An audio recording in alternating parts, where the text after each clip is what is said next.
Hello, I'm Penny Imeson. I'm the director for Rocktown History, and it is my pleasure to welcome you to our documentary premiere this evening. Powerful. Tonight we're here to see a story about high school students, told by high school students. It's a powerful story of history and civics, one whose relatively unknown details are now being held in the spotlight thanks to this dedicated group of young historians. Projects like these that provide an examination of the past and encourage thoughtful civic engagement are exactly the types of programs we work to provide at Rocktown History. To create exhibitions which bring impactful stories like this one to you. We are both proud and grateful for the support of our donors and sponsor Appeal Production, and for our partnerships with the City of Harrisonburg and Rockingham County Schools that made this documentary possible. I am also thankful to the many participants who agreed to speak with our students and share their own stories. They are such an inspiration. Tonight's presentation is being recorded and will be made available to view online so that the story of what happened here in Harrisonburg not so long ago will continue to educate and inform for generations and to serve as a reminder that history matters. And now I'm excited to introduce Beau Dickenson, Social Studies Supervisor at Rockingham County Public Schools, who helped facilitate this project with the students.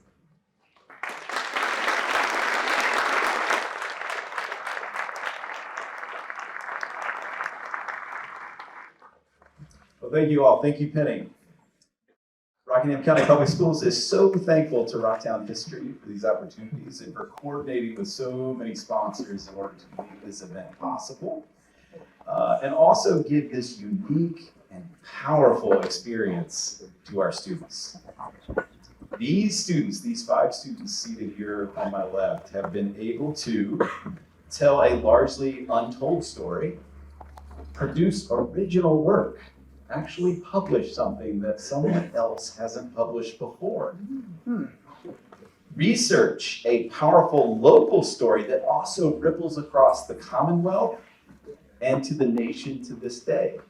These decisions not only were made at the courthouse that's just around the corner, but these were decisions that had an impact on students and communities in Charlottesville and Warren County, but in the end, touched the lives of everyone in this room who attended a public school in every community of this country. These students created a documentary film that not only shares this story with an authentic audience, thank you, but it also preserves these invaluable oral histories for future generations to explore and hopefully learn from. And perhaps the most important aspect is that these students confronted some of the hardest of hard history and some of the most uncomfortable chapters of our past, while also emphasizing the agency and resilience and empowerment of those who lived those stories. And that is what has made this such a profound learning experience for our kids. Our honored guests this evening were not only willing to revisit some inherently traumatic experiences as the first generation of children to bring about the desegregation of Virginia public schools, but they trusted our students in telling that story. These interviewees were teenagers when they defeated Jim Crow and massive resistance in 1959. And now they have put that pivotal story in the hands of 5 young women of a similar age in the year 2023. It is difficult to truly find words that convey the depth of our gratitude. We are not only honored to have this sacred opportunity, but as fellow Americans, we recognize how your sacrifices, how your experiences moved this country forward and fundamentally changed it. This film is a small gesture of our thanks and our admiration, fellow Americans. This is not a story about victimization. This is a story of resilience in the face of injustice. Brown versus Board, which many of you probably learned about in school, and it was probably one of the bold-faced words in the textbook. It's often taught as a great triumph of Thurgood Marshall and other NAACP attorneys such as Oliver Hill and Spotswood Robinson, who are featured in the film, who walked the streets of Harrisonburg, who argued the case of Kilby versus Warren County and Allen versus Charlottesville before Judge John Paul, just around the corner from where we sit right now. However, implementing that decision was not easy by any means, and nowhere was it without incident or unintended consequence. Even Thurgood Marshall recognized that this victory before the Supreme Court was just the beginning. And he famously stated that, quote, "The legal system can force open doors, and sometimes it can even knock down walls, but it cannot build bridges. That job belongs to you and me." Of course, that quote inspired the title of our film. And these are the students who knocked down the walls of not only Jim Crow, but also the massive resistance campaign that forcibly closed their schools in order to prevent them from integrating it. This film not only addresses the inherent racism of those decisions, but it also confronts the reality of what these students experienced once the schoolhouse doors were forced back open. And I'm going to warn you, it is a painful story. It is an emotional story. But to me, it's also a patriotic story, because it was these fellow Americans who were willing to confront the greatest national sins in order to get a free and equal education for themselves and those who would follow behind them. And we are the better for it. Thank you for being here, and we give you Knocking Down Walls.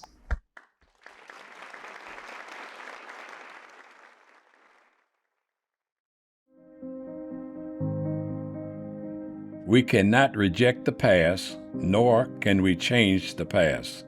We must embrace it and take comfort in knowing that the African American people came through such trials not just once, but over and over again.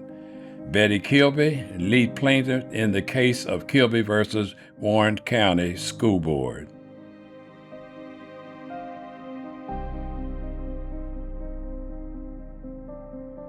On May 14, 1954, the Supreme Court of the United States ruled in the landmark case of Brown versus the Board of Education that in the field of public education, the doctrine of separate but equal has no place. After a year of appeals, the Supreme Court ruled in the case of Brown 2 that desegregation should move forward with all deliberate speed. While this was intended to provide a degree of flexibility to localities, it also opened the doors to countless delays and acts of segregationist resistance. The first court order to compel the segregation of a public school in Virginia was handed down by Judge John Paul at the federal courthouse in Harrisonburg, Virginia. On July 12, 1956, in the case of Allen versus Charlottesville School Board, Judge Paul ruled in favor of 12 black students seeking admittance to Venable Elementary and Lane High School. At a time when many other judges found excuses for delay in the Brown 2 decision, Judge Paul found that equal education for the student plaintiff outweighed the so-called implementation concern of the Charlottesville City School Board. The NAACP attorneys who brought forward the Allen case were Oliver Hill and Spotswood Robinson. As the two were leaving Judge Paul's chambers in Harrisonburg, Hill remarked to Robinson, "I think we've got ourselves a real judge here." I just remember going in the courthouse with my mother, NAACP, doing the whole court case with Judge John Paul. And that name just have stayed with me over the years. I remember my parents and folk talking about Judge John Paul. 1 month after Judge Paul's decision, a special session of the Virginia legislature convened in Richmond in order to pass a number of massive resistance laws aimed at preventing racial integration. Of course, the governor at that time, I think was Governor Owen, he proclaimed that there would never be an integration of schools, that before that would happen, he would lose his right arm. That integration, mixing of the races in great areas of Virginia would absolutely destroy public education. 2 more years of court appeals swept by before the showdown over massive resistance finally burst into public view. Warren County was one of 17 school divisions in Virginia without a black high school. African American students were forced to attend schools outside of the county, and those schools were provided with only secondhand materials. The problem with the daily commute was they gave him the rickety old buses, and the bus broke down on the side of the road. They would wait until the white bus driver went home from school, took his load home, went home, ate his dinner, and then he came after the African American children. They were on the highway until almost they didn't get home until almost midnight. You get home and your parents would be standing there with their arms crossed, oh my God, what took so long? Oh, well, the bus broke down again. Because we were getting old school books from, books came from the white kids' school. They passed them on down to us, and that's what we had. We had to always take the secondhand things, and our parents just wanted better for us. The case of Kilby versus Warren County School Board was brought forth by a black parent named James Kilby on behalf of his children and several others in the Front Royal community. Betty Kilby's father was one of the main leaders that started this. He had said that he did not want his children to have to go like 60 or 70 miles to Manassas School when we have a school right here in Warren County. He felt very strongly, I pay taxes, my kids should be able to go to the schools. And he started having little meetings, and parents would come around and listen to him. And of course, what parent wouldn't want that child to have a better education and not to have to go, that distance? In the spring of 1958, Mr. Kilby retained Oliver Hill and Spotswood Robinson. All of a sudden, Oliver Hill saw a solution to his problem. And one of the things that he told him, he said, if I take this case, he said, once you're committed, you're going to have to stay with it. We filed a petition on August the 29th, 1958. And he wrote the letter, and then it went before Judge Paul. Such a stand in a small Virginia town was going to create tension and animosity. Anyone who was associated with the case faced backlash from those who resisted integration. Ann Marks, who was the daughter of one of the people that was helping us, her and I, we would go walking around the streets of Harrisonburg. She was younger than me. She was white. And so one day she decided that we should go to lunch. And we walked into this restaurant, and they called me the N-word. He told her, you can stay, but that N has to go. And so we couldn't stay in the restaurant to eat. So after that, they made us sit in the back of the courtroom. I had received so much harassment while I was at the University of Virginia because of the fact my name was a duplicate of the judge who was integrating the Charlottesville schools. On September 4th, 1958, Judge Paul ruled in favor of the black student plaintiff, and ordered their admittance to Warren County High School. 8 days later, Governor Lindsey Owen forcibly closed the school. We got notice that they had closed the high schools. I got a telephone call. I was at work, and I got a telephone call that I had to go up to the school and clean out my locker because they had closed the schools. When the 21 black students walked up to the hill to Warren County High School, they were met with closed doors and ongoing resistance. So we went back down the hill and went back and got in the car and left. The following week, Governor Owen closed Venable Elementary School and Lane High School in Charlottesville in order to prevent the admittance of 12 black When students. schools closed, the governor decided to close the schools here in Charlottesville in 1958. And then we couldn't even actually go to the school. So we just a lot of time just sitting at home because of the rulings that had passed down where they did not allow us to go into the county school.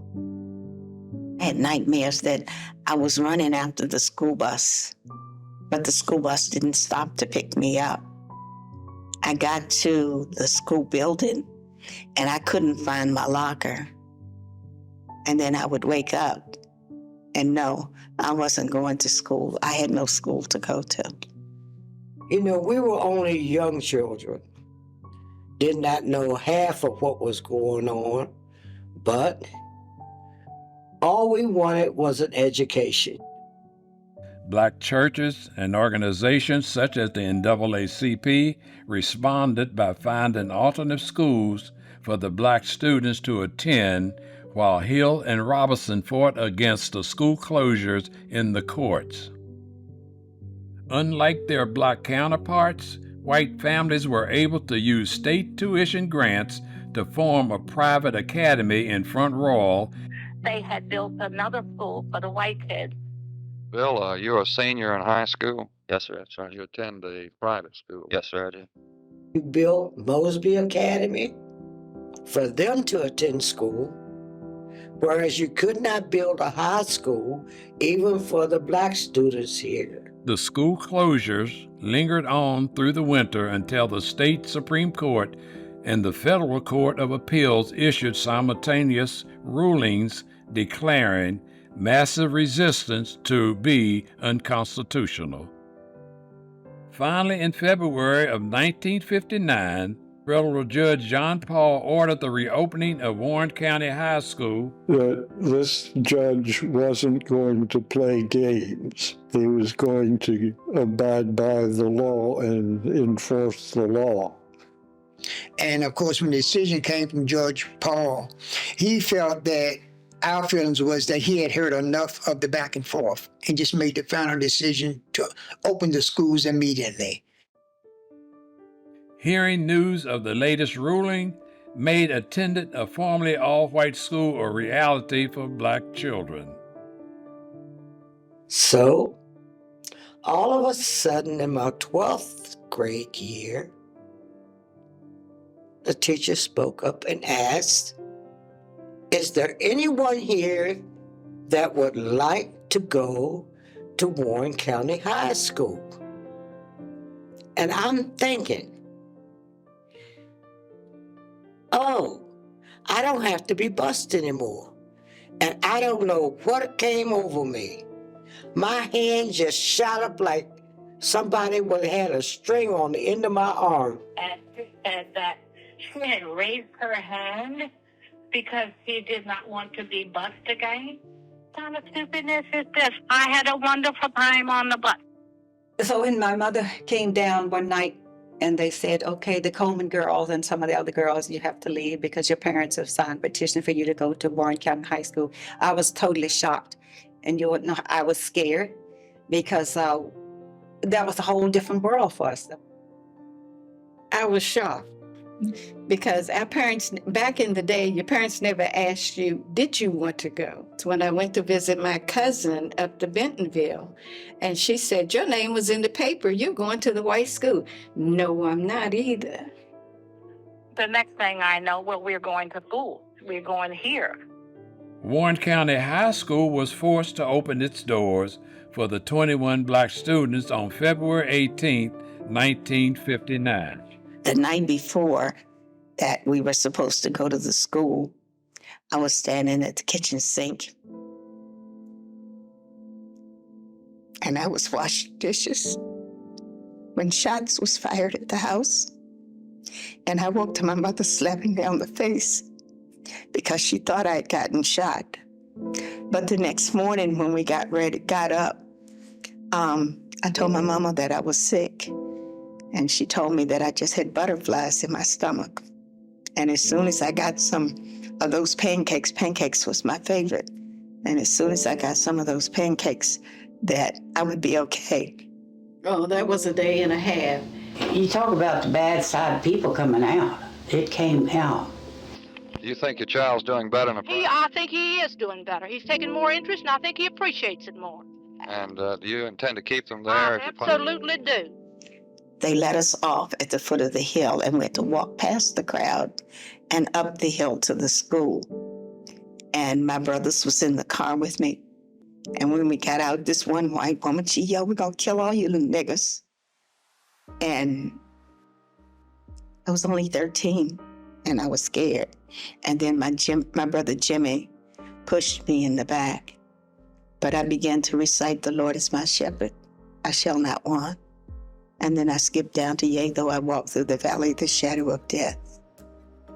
And after that, I wasn't afraid anymore. I think every military person that was in the world was there. They had, I guess it was the Coast Guard, or they had police, they had military people, because they weren't sure what was going to happen, because they hated us. All our parents said to us was, do not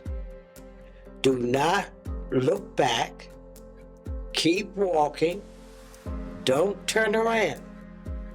Whenever you hear the fear in the adult's voice, and no matter how much they try to hide their fear, you hear it, and it makes you afraid. Everybody stared at us as if we were trash, just, what are you doing here? Leave, you don't belong here. They called us all kinds of names. And we had mobs of people out there and all the name callers. Go home, niggas. We don't want you here. And the rocks that was throwing, and it was just so ugly. And of course, we were frightened to death, so scared. I'll never forget, we were so scared. Got to the school, and Mr. Duff was the principal. He held us in such low esteem that when this little girl, "Hello, how are you?" He didn't even speak. He looked at me as if I didn't even exist. It was a trying day. We can't even walk up the hill now without crying. The white students continued to attend private schools at the new Mosby Academy. The 21 African American teens were the only students enrolled in the high school that year. And we were by ourselves. It was 21 or 20 kids in a whole big school with a few teachers. Now, we walking around in school there, and we got bold. We bad. We know we bad. We walking through the halls doing our little chant because we had taken over this school that once housed 1,000. And because they didn't come back, to us kids, it was like we took over and we won. And for that brief time, we did. The lone senior of the Warren County class of 1959 was a young woman named Ann Rhodes. She didn't get the senior year that most dreamed of. I can remember hearing my English teacher saying, "Ann, go to the jewelry store and order your class ring." Okay. My mother and I went to the jewelry store.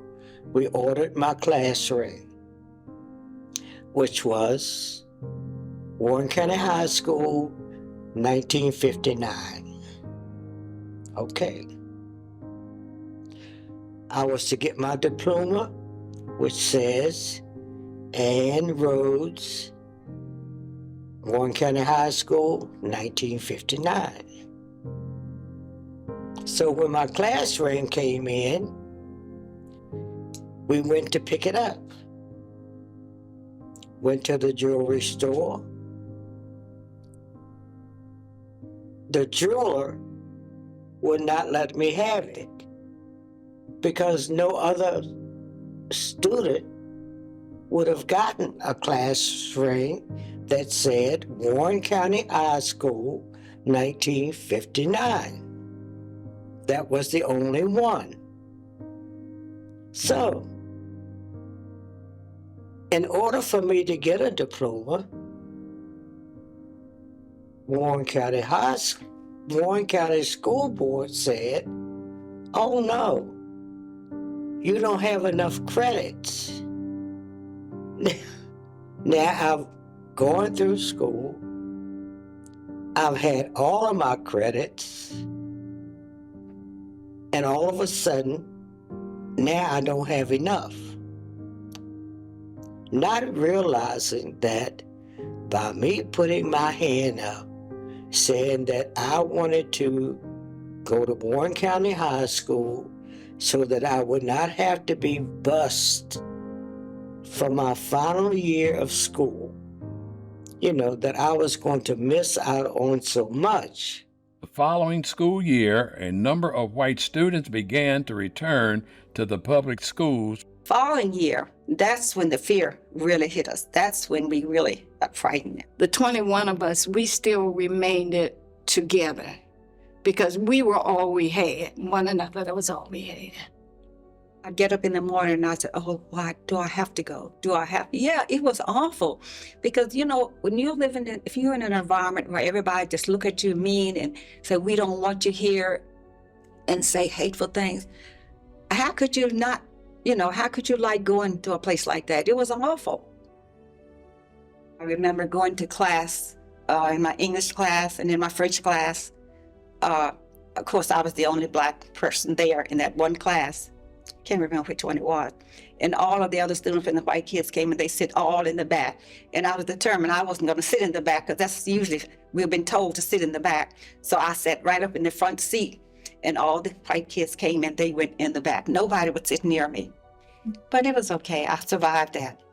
But it was so frightening, you just felt so tense and so scared and you couldn't wait to get home. I remember I came home one day. I told my mom I was not going back. Every day, all around my chair was spitballs. And the teacher never said anything. We never had a prom. We never had sports. We couldn't, there was nothing. It was nothing but going to class, and that was it. They formed clubs that we couldn't participate in that did the prom. So we couldn't go to the prom. And I think that was, it kind of like ruined the best years of my life. I think the people who faced the real challenge were the kids, the Black children who had to go to an almost totally white school and what they had to face. And it takes courage to do that, a lot of courage. And on top of that, think of what their parents worried about.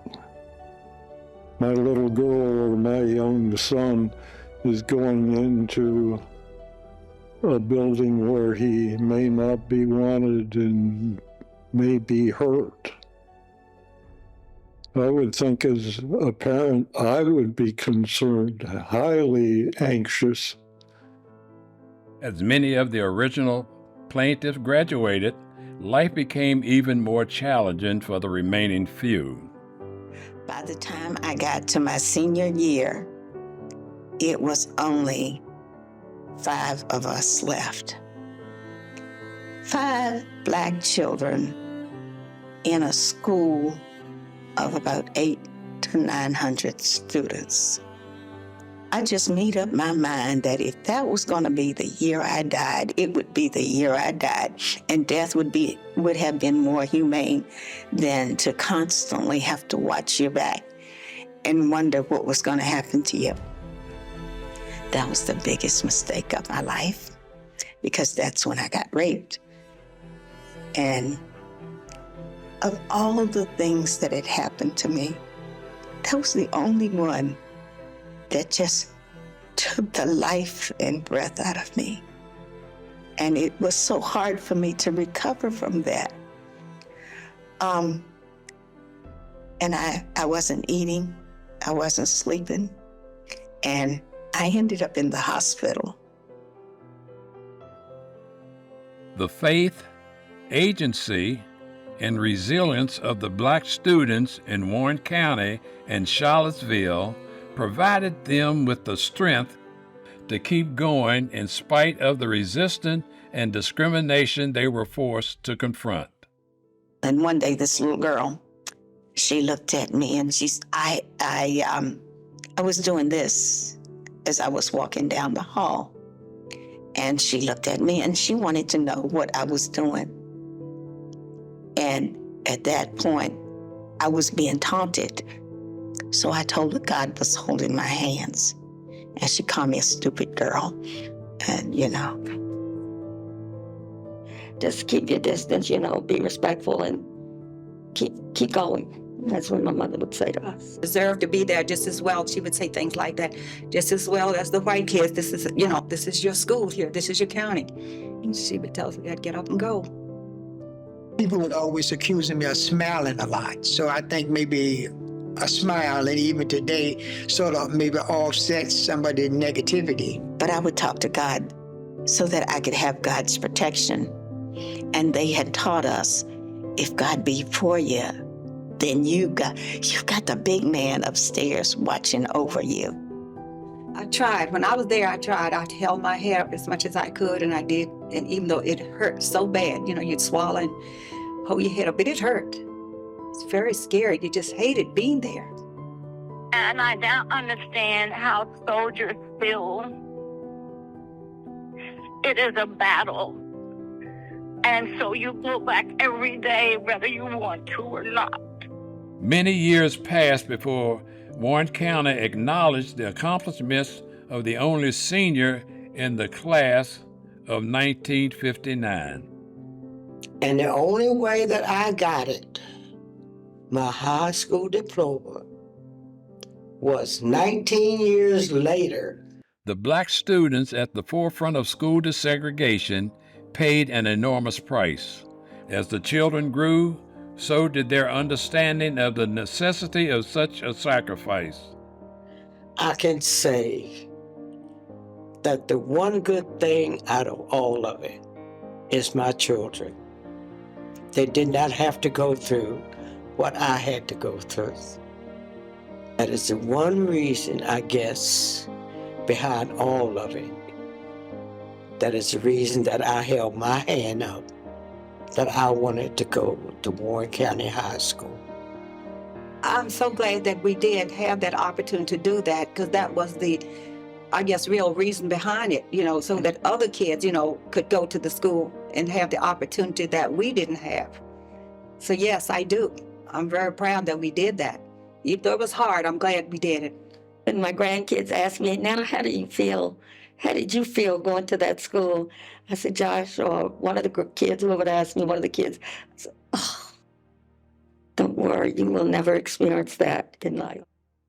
I accomplished something. I made them open the gates for the grandkids and, just opened the way for them how to, what to expect and what not to expect. If it hadn't have been for that time, where would they be today?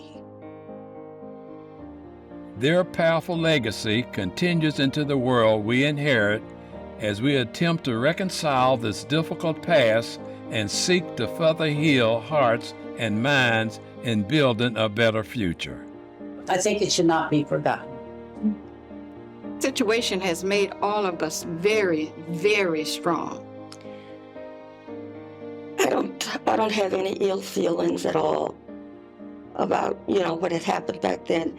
I'm strongly into the Bible, and I know you're supposed to let go, and I have. I don't have any ill feelings to any of them. If they don't accept me, it's okay. But I didn't get where I am by the grace of somebody accepting me. I got where I am in life by the grace of God. I feel like that I'm blessed with a good life. It's suggest that you look in the mirror and you say, I'm a child of God, full of grace and beauty. And if God be for me, then who should be against me? You have to take a way to be positive and to be strong and always stand for your rights and what you believe in. Your fellow man the way that you want to be treated. To me, that is the best advice that I can give anybody. Dr. King is one of my heroes.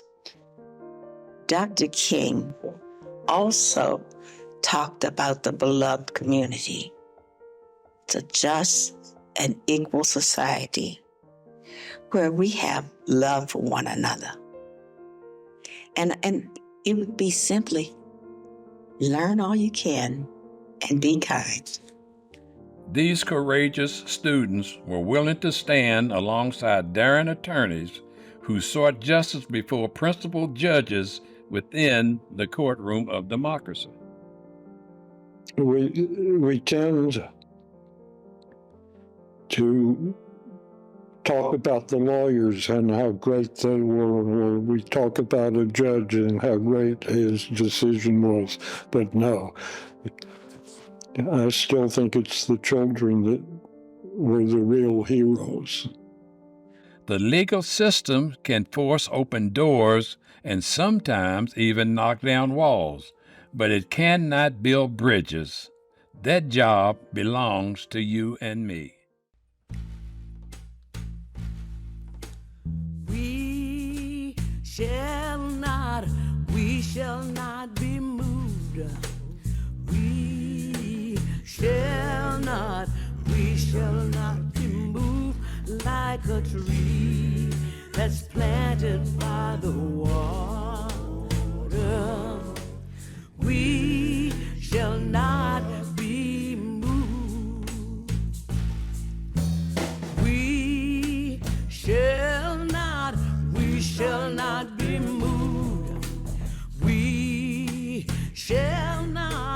We shall not be moved like a tree that's planted by the water. We shall not be moved. Union is behind us. We shall not be moved. The union is behind us. We shall not be moved. Just like a tree that's planted by the water. We shall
My name is Owen Longacre, and I'm a social studies teacher at Spotswood High School in Rockingham County. It's my pleasure and honor tonight to introduce and talk about the 5 young women that spent countless hours creating this film production that you just saw. So at this time, I'd like to call them up on stage.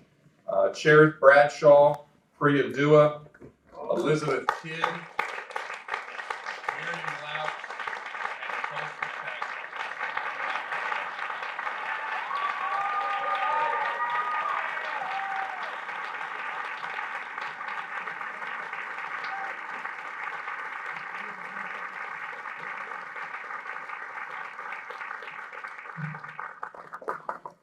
Over the last 10 years at Spotswood, I've been blessed to work with some highly motivated, intelligent, and creative students.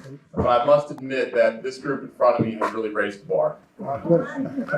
Just a few days ago, we had a chance to reminisce as the premiere was approaching about all the work and the time that it took this student group to create the film. And there were, of course, interviews, phone calls, hundreds of emails, video editing sessions, meetings with our tech support, collection of primary sources and images, hours spent on the road traveling, and even the one moment where we thought we lost everything. I'm sure you all remember that one. To smaller details, such as transitions, music selection, and even timestamps. As we neared the end of that conversation, it became clear just how much we had asked of this group and just how much work they had really put into this film. You see, what you just witnessed was a college-level research project for which very few high school students are capable of, and even fewer that would willingly sign up for. Yet in all of this, our group never wavered in their commitment to the project and conducted themselves with true professionalism that I can only speak to. For example, in the past 48 hours alone, this team had been asked to make over 30 small edits to this film.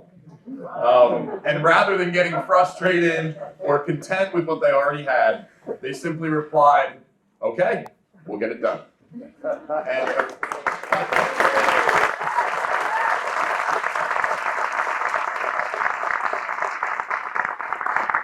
But it wasn't just all work for this group. There was a lot of fun and a lot of joy that came out of this as well, from the new friendships that were formed with a lot of our audience here tonight, and the memories that were made. In fact, a highlight of their experience was often turning in field trip permission forms so that we could go on some new adventure and get out of school for maybe half a day. I will fondly remember our trips to Audubon, our visit to the federal courthouse here in Harrisonburg, to eating pizza at the Melting Pot's Pizza Shop in Front Royal. Not only for the historical significance of what we were doing, but because of the laughter and the fun that we shared along the way learning these stories. But most importantly, when I think about this group, what I will remember is the resiliency and the determination of this group in telling this story. What started off as interest and intrigue really led to this group becoming true experts and historians. Not only about our state's past, but our continued efforts to find reconciliation. Needless to say, I could not be more proud to have worked with these 5 young women, and I will be forever grateful for the work they put into the project, as I'm sure many of you are after watching the film. So, at this time, we're going to turn it over to our 5 students and take a moment to hear from them and a little bit about their experience over the past year. Thank you.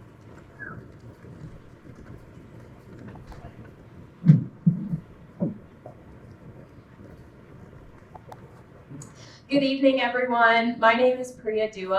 On behalf of the Knocking Down Walls team, I would first like to thank you all for coming out tonight and supporting a project we have been so eager to debut.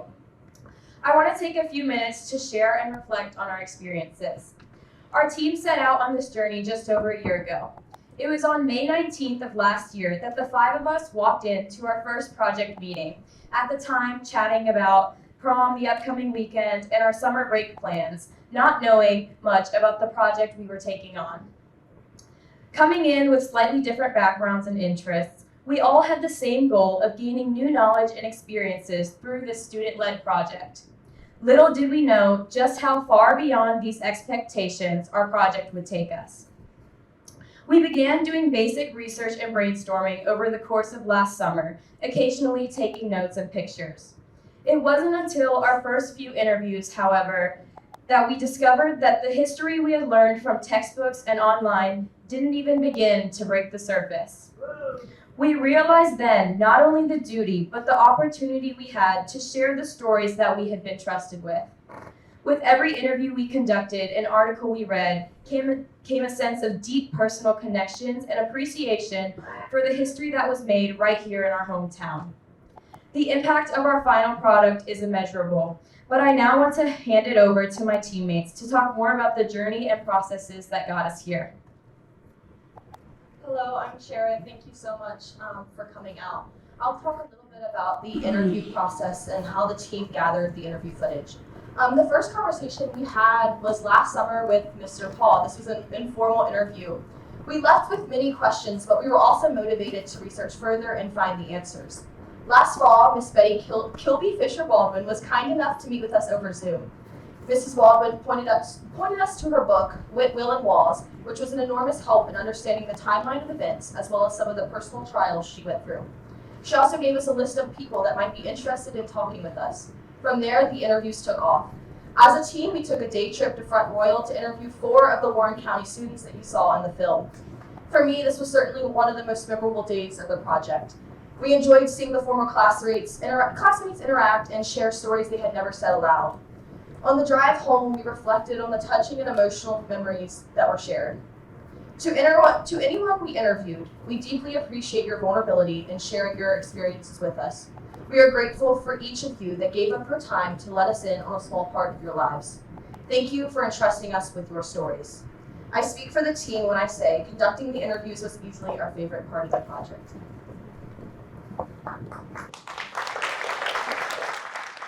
Good evening. My name is Elizabeth Kidd, and I'm here to share a little bit about the video editing process. Once we finished all the interviews, we had about 14 hours of video footage and 0 prior experience in video editing. And as you saw, it wasn't perfect, but we did our best, and I can honestly say that this truly was a learning curve.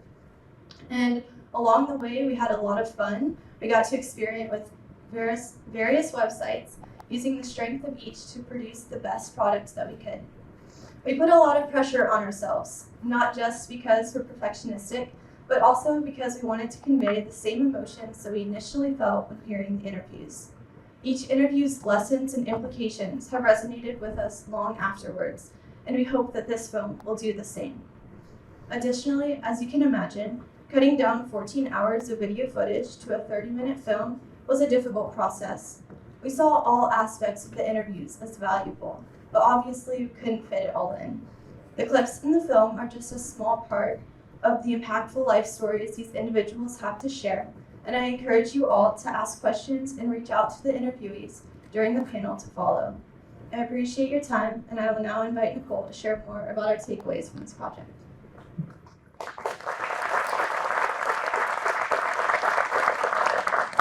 Good evening, everybody. My name is Nicole Syptak, and it is exciting to finally see our hard work come to fruition tonight and share it with you all. It has been a journey, nevertheless, but the countless memories that have been made and the bonds that have bloomed out of this project will stick with us forever. At the beginning of this project, our friendships were almost as new as the project idea, but that never stopped this team's determination and common creativity to overshine hardships and setbacks. There were a few memories in particular that I would like to reflect on tonight that show the familial aspect of this group. Back in February, on our way to Warren County, in the back of Mr. Dickinson's 8-passenger van, we ended up hitting a detour that took us on a long, long rural road. Miriam, Elizabeth, and I decided to pass time and play a game called My Cow, which basically goes like so. We pass by an animal, and the first person to claim that animal gets to keep it, and nobody else does. There were some contingencies to this game, though. If we were to pass a church, we could marry our animals, and they would double. Suddenly, Elizabeth had 64 cows. However, if we were to pass a graveyard, someone could take away your animals. Suddenly, I had no cows. But these pastimes were just as important to our group as the project was as a whole. Several work sessions hosted at home, coffee shops, and pizzerias gave us a place to leave our worries behind at the door and find help within each other. There was also a sense of passion that we were always met with when we went to our interviews. I had the opportunity in communicating with Mr. Charles Alexander, or Mr. Alexander, and I continued to communicate, and him and I continued to communicate throughout the project, leaving me more and more grateful every time to meet a man like himself. That passion was motivating, and it kept us going, ensuring that we would only give our best to these men and women. All of our honorees treated us like their own friends and family, and never fell short of making us feel incredibly special. I've been blessed with this group of people that I call my family and my mentors, and we are forever grateful to the honorees for having the courage to share your story with us today. We hope moments like these never end. And here's Miriam Loucks.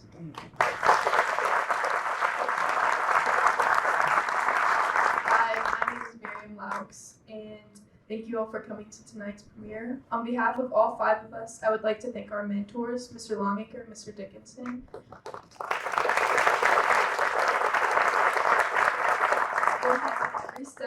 For your help in every step of the process. From the beginning, you have guided us, encouraged us, and dedicated countless hours to assist us during the making of this film. This product that you've seen tonight would have never been possible without their guidance. We also want to recognize our incredible interviewees. Again, we cannot express how grateful we are for your willingness to share these difficult and emotional stories with us. We've shared laughs and shed tears together, even though we only had the opportunity to spend a couple hours with you all. We recall our time together often, and we want to carry the lessons we've learned from you with us forever. Our hope is that through this film, many more people will be able to learn from your experiences and wisdom. Many thanks to everyone who has contributed financially to this production. Without your assistance, the funding for our team trips to conduct interviews, video equipment, and editing software would never have been feasible. The passion of this project was truly able to come to life with your help. To Reverend Harold Brown, our narrator, thank you for dedicating your time to our project. Your narration helped connect each of the pieces of the story smoothly. Finally, I would like to thank my team. We have been through a lot over the past year, with ups and downs during the entire process.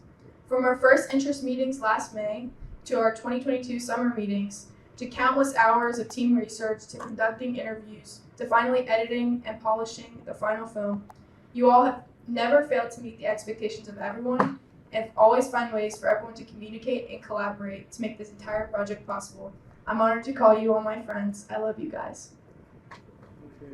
Now I'm honored to invite Mrs. Betty Kilby Fisher Baldwin, Miss Ann Rhodes Baltimore, Miss Suetta Dean Friedman, Mr. Charles Alexander, and the Honorable Judge John Paul on stage to join us for the panel discussion.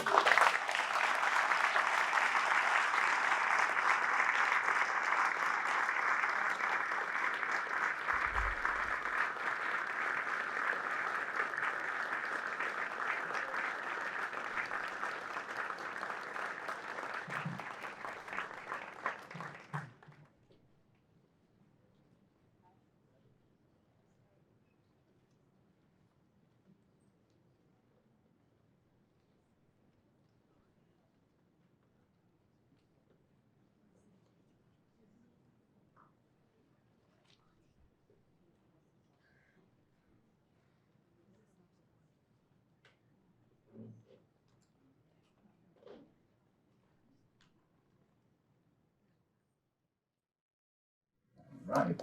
Round of applause.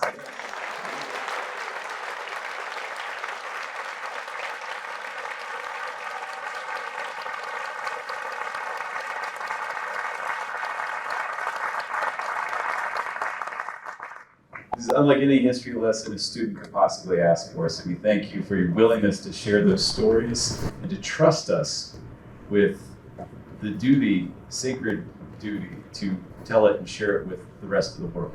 So thank you very much. We would like to take a moment to have some questions from the audience. Mr. Longacre has a microphone to make the way around the room. And if, I'll say this, these are very traumatic experiences as we've seen from the film. And I want to make sure that our interviewees and our panelists, if there's a question you prefer not to answer, please just simply say, that's something I would prefer not to address. And we'll just move on. We'll have a pass. Okay? Right. So questions? Thank you. My question is to Miss Betty. I knew you growing up. I had no idea Mr. Kilby was who he was. And so tell me how he became the front runner for the kids to go to school. How did he become that man? I guess you have to have some insight as to who my father was. When he was growing up, he grew up a step above slavery. And there was no slavery at that time, but he was a tenant farmer. And he worked for a man we all referred to as Old Man Dick Banks. And when he was 17, he threatened to leave. And Old Man Dick Banks gave him 24 acres of land. But what he couldn't do, he only had a 4th grade education. And he couldn't process that land and make it work for him. So he stayed on the farm until he was 24. And then he left the farm because he didn't have the tools, the education to make it work. Well, he went to court, and some years later, it was in the 50s, and he lost that land, and it went back to Old Man Dick Banks. He was devastated by that. He was never quite the same. And he decided at that point that if we didn't get an education, things would not change for us. And so he stood on the top of what I call the mountain. He went to in the fields of our property, and he stood up and he talked to God. And so when he came back, he was even more focused and determined than ever. He tried the school board's way of going to Manassas. My brother Jimmy went to Manassas. That didn't work because Jimmy got in trouble. And when he got in trouble, and my daddy went to Manassas, they told him he didn't have a voice. And so he went back to the school board. And then they allowed the students to go to Berryville, 26 miles away.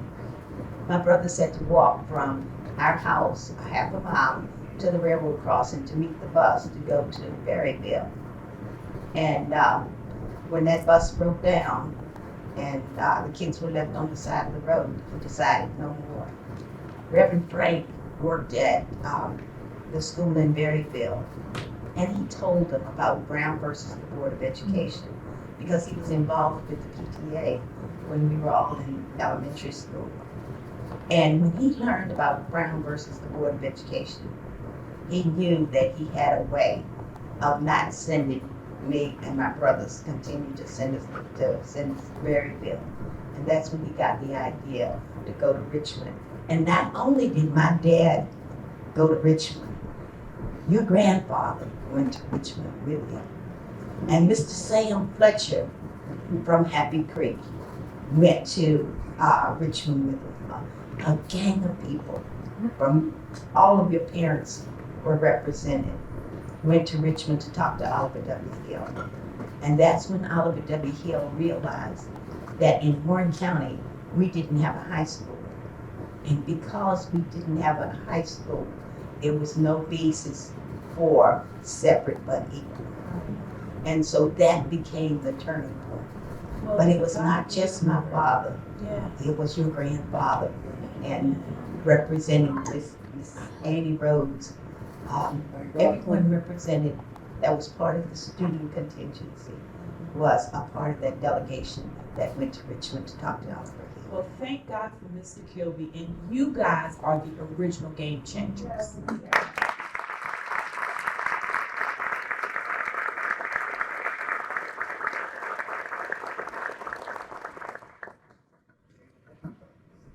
I don't have a question, but I want to thank y'all for this wonderful program that y'all put together.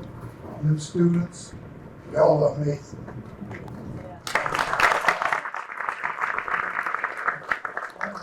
order and productive life.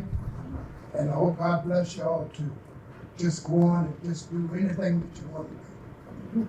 And I'm looking up at the wonderful people, my beloved wife, and my friends. All of good. God bless you. And the nephew of George John Paul, I remember seeing your grandfather, your uncle or whatever. I'm sorry, like I said, I misused his family, but God bless y'all all and I wish y'all Godspeed. Thank you.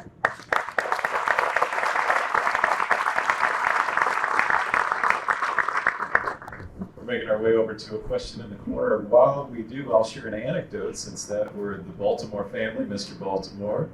Mrs. Baltimore was one of our earliest interviewees, and as the Harrisonburg connection, as you notice in the film, her maiden name was Ann Rhodes. Right. The first senior, one of the first seniors to graduate, graduate, right, from an integrated high school, a desegregated high school in the Commonwealth of Virginia in 1959. Yes.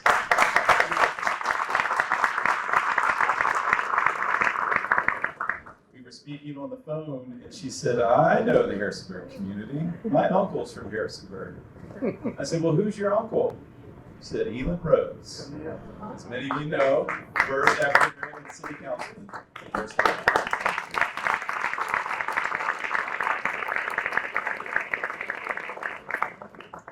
So this is for either any of you can answer this, but how did you guys, like, after these events happened and after you guys experienced this, like, moving on with your life, like, how did you guys learn to kind of cope with it and deal with it, even like years after these experiences? After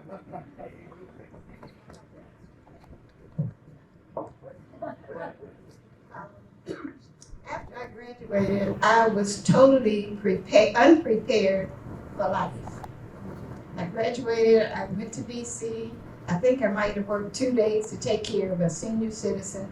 That wasn't for me. I worked another day taking care of a kid. That wasn't for me. And at 36, I went to Lord Fairfax Community College and graduated. I had 3 children. They were grown. My son was in the Marine, so I went to college full time, got an associate degree, and graduated with honors. After that, I went to NOVA. I went to 3 different NOVA colleges in Northern Virginia. I went to the American School of Agriculture in DC and learned another program. And where else did I go? And I went to George Mason College and took courses at George Mason. And I was determined that my dad wanted the best for me. I was a baby, and you know how babies are. He wanted the best for me, and I knew that I was not going to get the best in Front Row.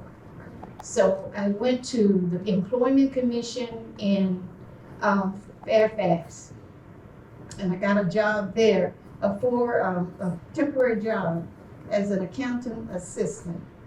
I didn't have to worry about my girls. I had a car, so my girls went to Falls Church and worked at McDonald's and Burger King. They drove 75 miles to work at McDonald's and Burger King because I did not want them to go through the same thing that I went through. And then I got a job at American Psychological Association, and I was there for 6 years. And every time they needed somebody to work, I got somebody, my daughter.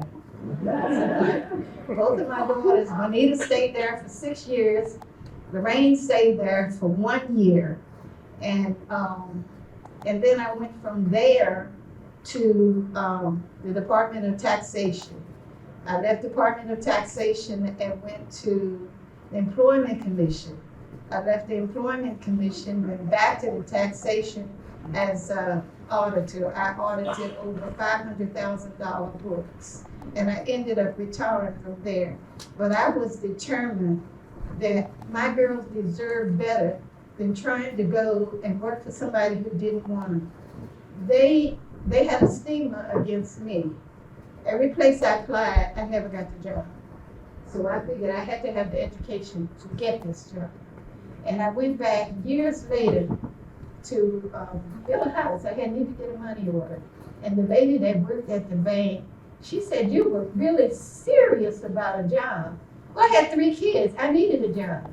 But they did not, Warren County did not afford me a career in working in front room. I worked for a while at the factory and got laid off. Every time I got laid off, I went to DC. I worked there at the bank. I worked for Supergiant. I worked everywhere. And that's how I ended up with my career. And that gave me the determination. There's no stopping me now.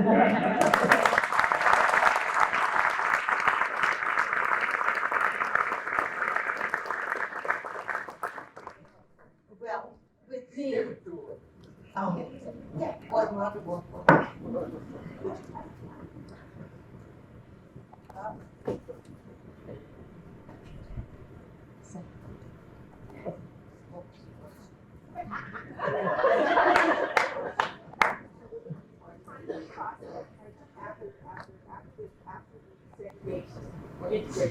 What did I do after? After the school? Oh, Lord. Because of Warren County, there was nothing in Front Royal, not if it pertained to a job. You were not going to work in Warren County because they were not going to hire you. The only job in Warren County was the American Viscos. And they almost had to hire you because they had government contracts. I went there constantly, putting in an application. And I think I was there when John F. Kennedy was shot. So they didn't hire me then, but I was there that day that he was shot. So they called me after that, you know. So I was the first black female that worked in that plant. So, okay. But you know how that was. Now, I'm the only black female in the plant. The doors are going to be slammed in your face. Don't walk behind a white person. Go into the locker room. But there was one thing about it. There were so many black males, and they were all looking out for me because my father had worked there. And then all of a sudden, one day I was working, and I'm looking down, because then you were working with your hands. You know, it was like, you know, you couldn't get a job. It was like they thought that you couldn't work with your brains, you know? You just had to work with your hands. So I kept thinking, okay, my day is gonna come. So I'm working and looking down, and all I could see was all of these shiny black shoes. And I happened to look up, and then all I could see was all of these medals. And here was almost like the whole army was there. They were coming to check to see how I was being treated. And then all of the supervisors wanted to know, well, and you don't have to talk to him if you don't want to. Well, you know, my mouth wanted to run. I wanted to tell them everything about how I was being treated. But I didn't really do that because then I knew I didn't really have to, because I knew that everybody was looking out for Ann. So everything went smoothly. Then they were hiring other black females within that company. But after that, I worked within that company for 20 years. But not only did I work there in that working with my hands, They decided that, oh, they needed help in the lab, in the laboratory. They needed an analyst. You know, oh no, don't you apply for that, because you won't be able to do that. You know, you can't do that kind of work. And I'm thinking, well, why not? If you all can do it, I know I can do it. So I put in for it, and I got it. And one thing about it, all of the guys that were over there in the different departments, they took nobody's answers over mine. They depended on my answers before they would take anyone else. And then, after 20 years working there, the doors opened again. I applied at IBM, Big Blue. There I went, right to Manassas. I stayed there, and that's where I retired from. Thank God.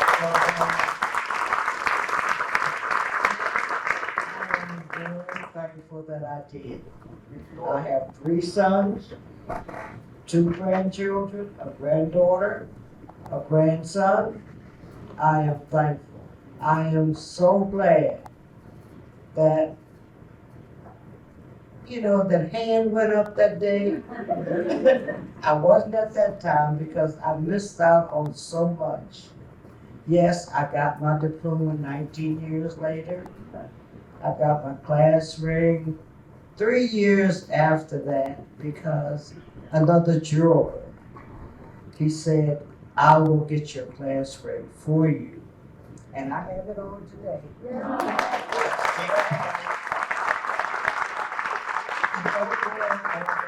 I don't want to lose it. But still yet, I missed out on so much. I didn't have a graduation. I didn't have a prom. The NAACP gave me a graduation, but it was in New York, in Harlem. And I looked out, you know, I am so grateful to see all of you here tonight. But I think my graduation in Harlem is like tonight. I don't know you. I'm glad you're here. The 5 women over there. I'm so grateful to them. But I think, I don't know any of these people. I didn't see any family at my graduation.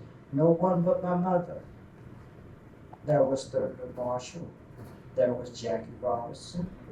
I met Sammy Davis Jr. on my way. You know? Well, I didn't really know all these people. I wasn't excited about them.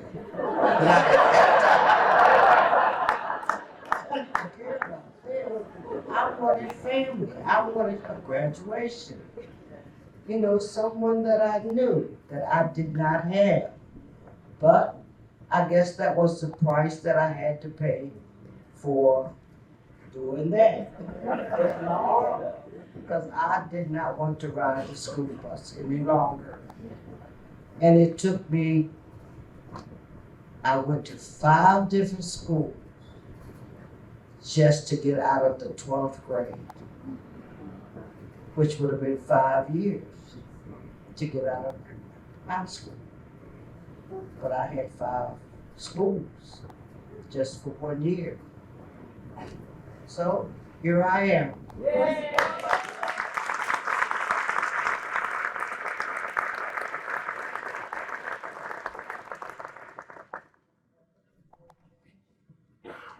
I'm Charles Alexander, known as Mr. Alexander, and you will never know that I speak for a living. So this is why I'm honored to be here. I would like to thank 5 young ladies and the organization for having us here. I'd like to thank our distinguished panel here. But most of all, I want to give thanks to God and to my mother. I am probably the only 6-year-old that went to court. These young ladies and the students from Warren County, they were teenagers. I was 6 years old.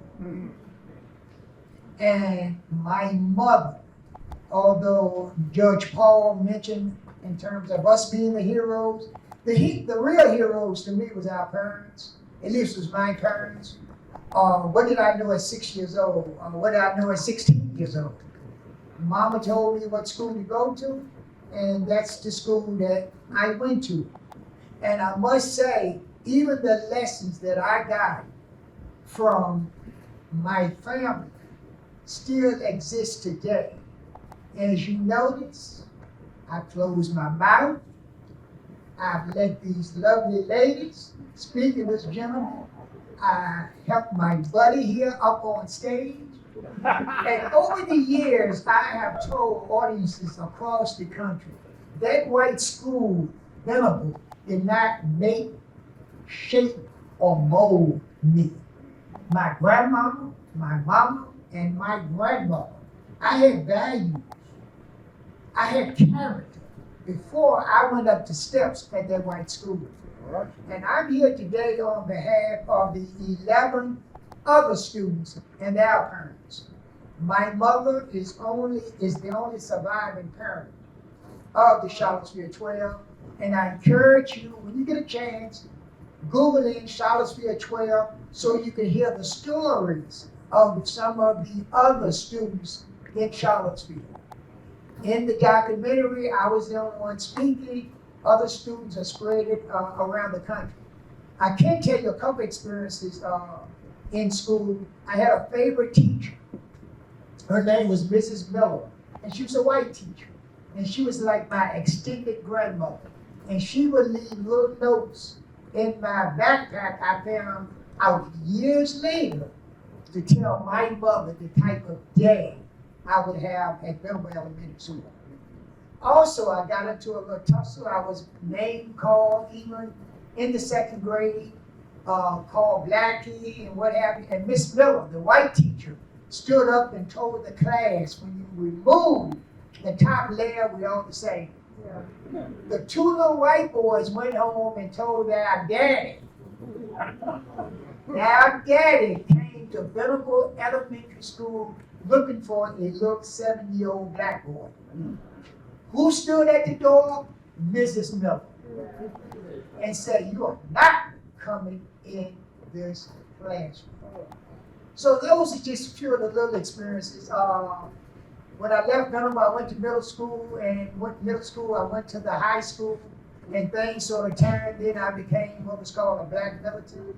Got kicked out of school in high school. They said I was a threat to the Virginia school system because things at that time wasn't well at that particular high school.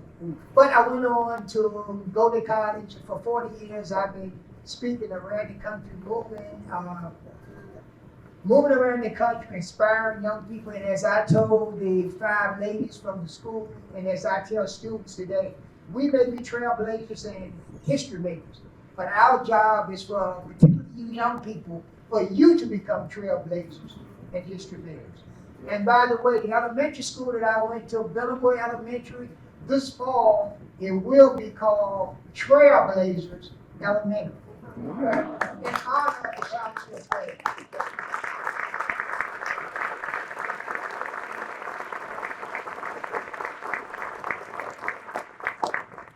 Well, as for your question, what did I do? Like Sweater, I went to DC. I stayed, I might have made it a week. And my dad sent my brother to pick me up and bring me home because I wasn't in the right environment. I had no skills for finding a job. I had no skills for getting around in DC. So I came home. I ended up getting married, having my 4 children.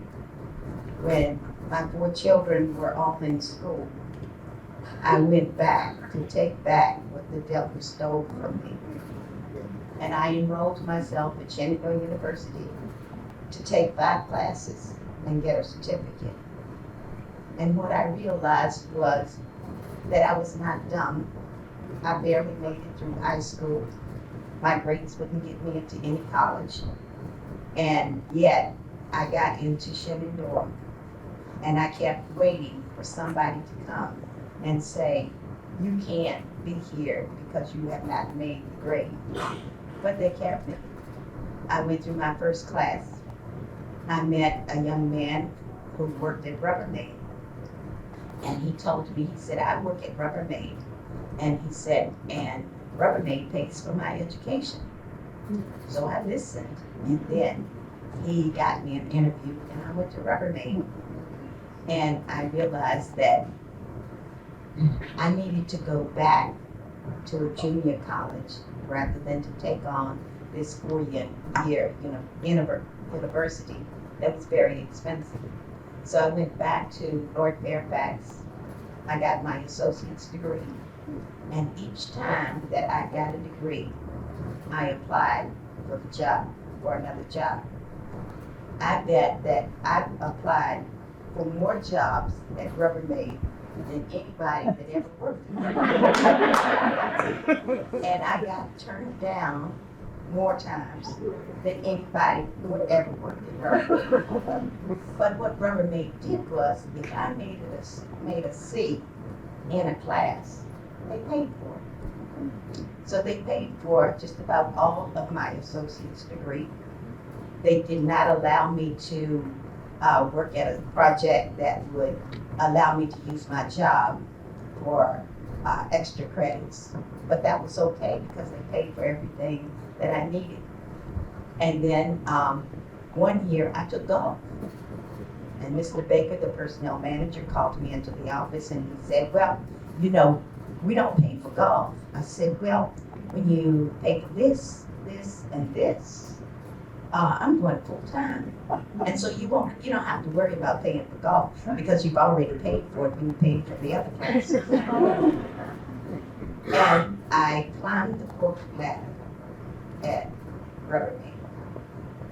When I got to the top, I left Rubbermaid and then I went looking for jobs because by the time I left, I was one credit from finishing my master's degree.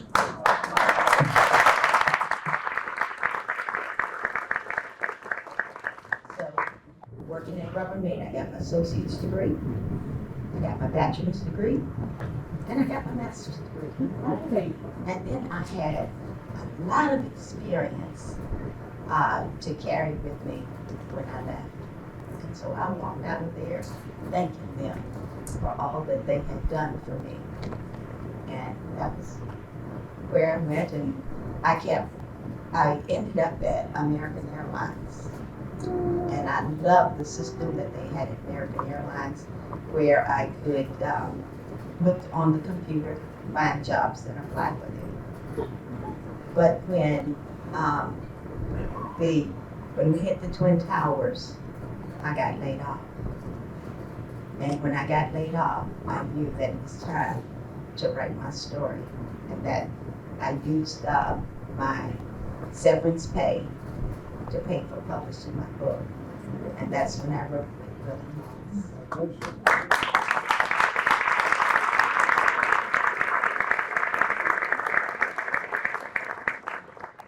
Probably have time for one or two more questions, but I will say that Willow Balls will be available out in the lobby. Mr. Alexander also has some materials.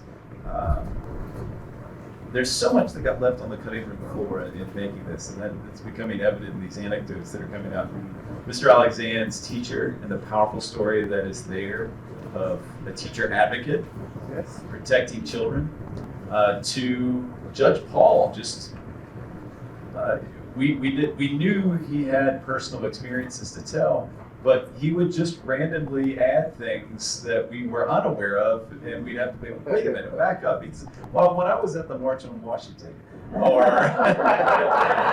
I participated in a lunch counter sit-in, or when Harry Bird paid my uncle a visit at his home in Audubon. Those anecdotes were so powerful. We felt like we needed to have a Judge Paul film because so much did not make its way that was very powerful into this movie. And I would say that was true of all of our interviewees. That's one of the frustrating things about confining 14 hours to 30 minutes. What other questions do we have? thank you all for what you've done for all of us, paving the way.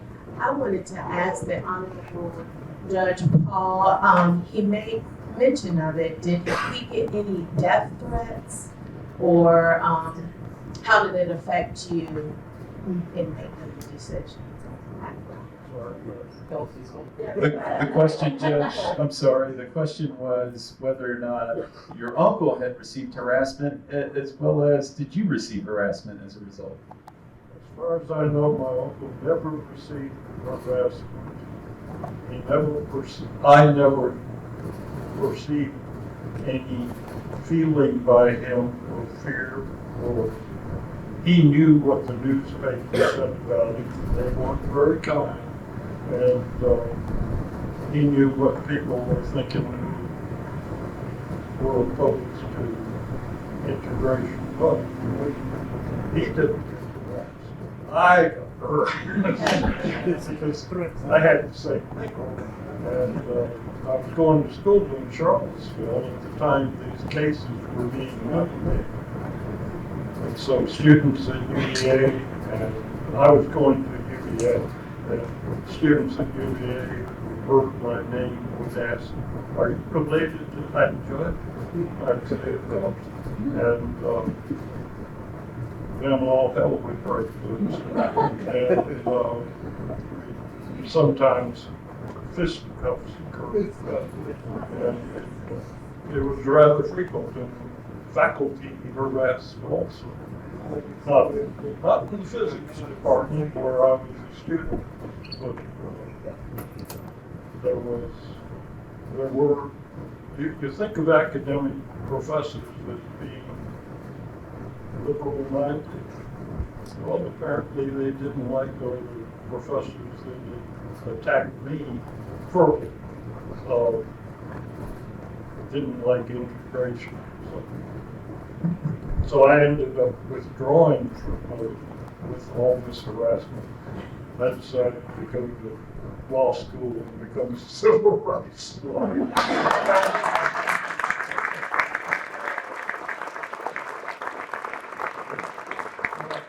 I left Charlottesville and went back to the happy town of Lexington, where the federal judge, John Paul, was only known by the lawyers. My cousins who lived in Lexington. So I went to law school at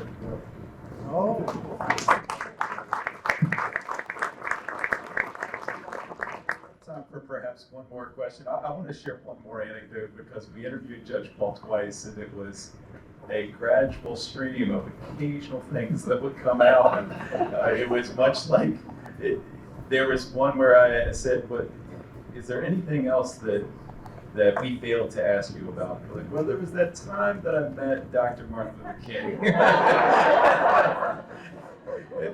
I felt like we should have had a third or a fourth interview to get the full story, but profound life and profound experiences from all of our interviewees that really, again, the students testified that was the most profound takeaway of this experience. Okay. A big shout out to you guys for your bravery and everything you did to move us forward against racism. And of course, I Googled, back in that time, the political divide was so great. And it is still great nowadays. And I Googled, of course, the political standings of the governor and of Judge Paul. And my question is, do you guys have any piece of advice for today, after all that you've been through, how we can do better at combating racism? Well, one of the things we can do, and I share this in my presentations around the country, is called Let's Ride. Let's ride. And ride is respect individual differences and expressions. That's a good start. And a lot of people want to blame and point fingers. And I tell people constantly, and I will tell you, what you can do starts with you. Everybody think everybody else is crazy. You the only one got sense. Everybody else crazy. Start with you. Are you kind? Are you nice? Are you a pleasant person? If you were to go on my website, I just quick plug, alexander.com. I do what is called Take a Moment. And it's 10 little anecdotes about taking a moment. But first of all, folks, you gotta take care of you. So you can get yourself in a position to be able to take care of other folks. It starts with who you look at in the mirror. And if you, and I've got the mirror with my back in my backpack, I didn't bring it out. But if you're nice to the mirror will be nice to you.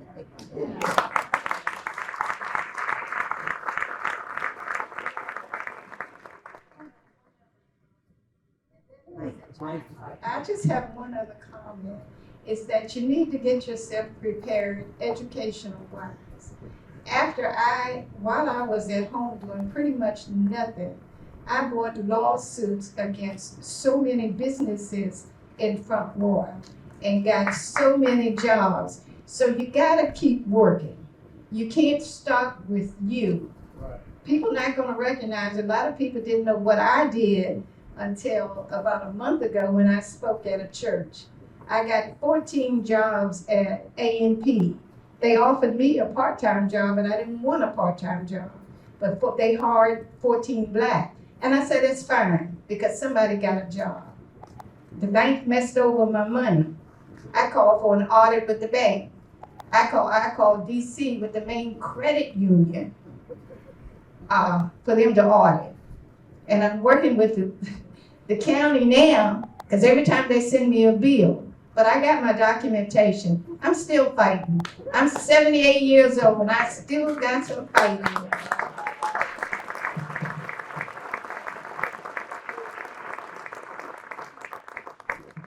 First, I want to applaud the young ladies who produced the film. And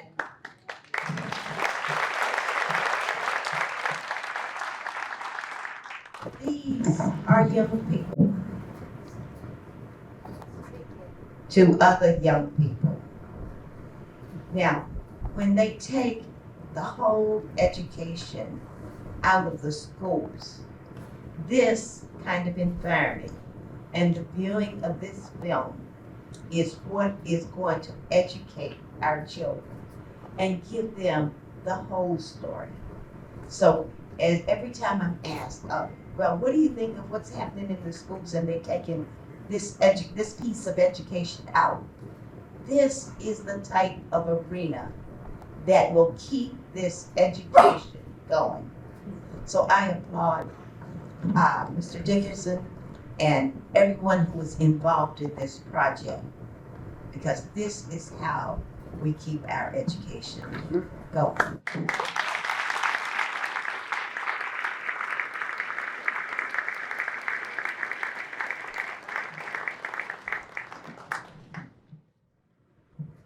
I can't say enough about how inspiring this experience has been and how inspiring this evening has been.